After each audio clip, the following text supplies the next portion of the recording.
सरकारची किंवा कुठल्या पक्षाची अधिकृत भूमिका जाहीर करण्यासाठी पक्ष प्रवक्तेपदांची नियुक्ती करतो।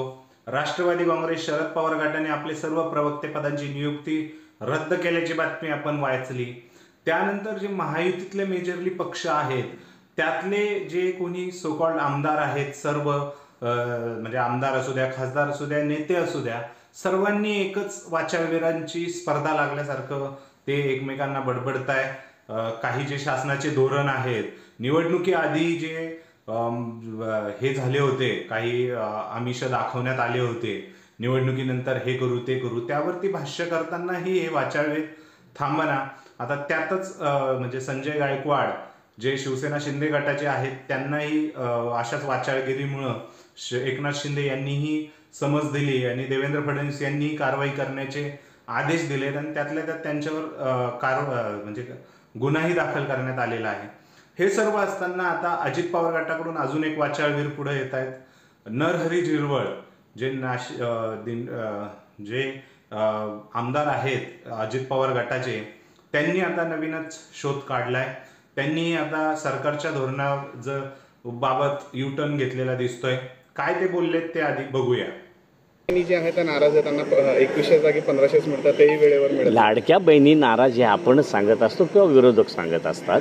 बाकी लाडक्या बहिणी खुश आहेत हे एका बाजूनी नाही तर सर्व बाजूने लाडक्या बहिणी खुश आहेत। सरकार बसण्याच्या आधी 2100 रुपये देणार असं जाहीर केलं होतं, मात्र मिळताना आता 1500 मिळतात आहे। 2100 रुपये कोणी काही असं डिक्लेअर केलेलं नाही, हे द्यावेत।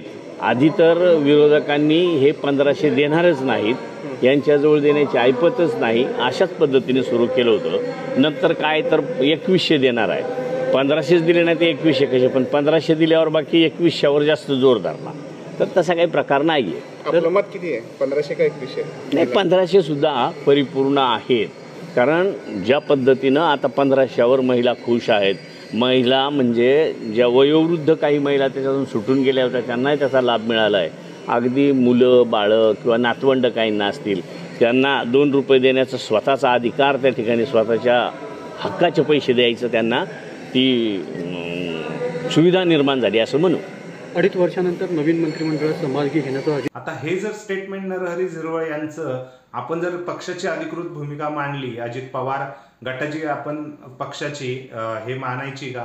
कारण शेवटी कुठेतरी म्हणजे तुम्ही थट्टा चालवली आहे, सगळ्या गोष्टी बोलताय तुम्ही, तर आता लाडक्या बहिणींची तरी थट्टा करू नका।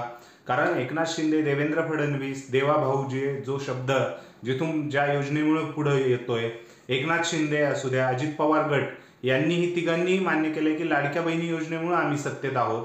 अशा योजनेमुळे ज्या लाभार्थी आहेत त्यांची तरी आता थट्टा बंद करा। 2100 रुपये हे देणार हे अजित पवार, एकनाथ शिंदे यांनी सभेमध्ये, जाहीर सभेमध्ये, प्रचार सभेमध्ये सांगितलेलं आहे, तरीही तुम्ही आता यू टर्न करताय, कोणी डिक्लेअर केलेलं नाहीये।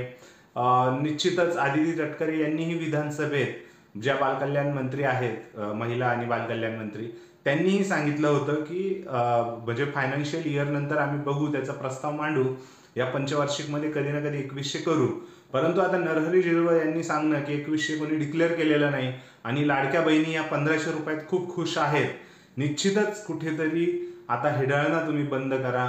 तुम्ही म्हणजे माझी पक्षांनाही विनंती आहे, तुम्ही जर अधिकृत प्रवक्ते नियुक्त करा सगळ्यांना आणि त्यांचे स्टेटमेंट जनतेला सिरियसली घ्यायला लावा।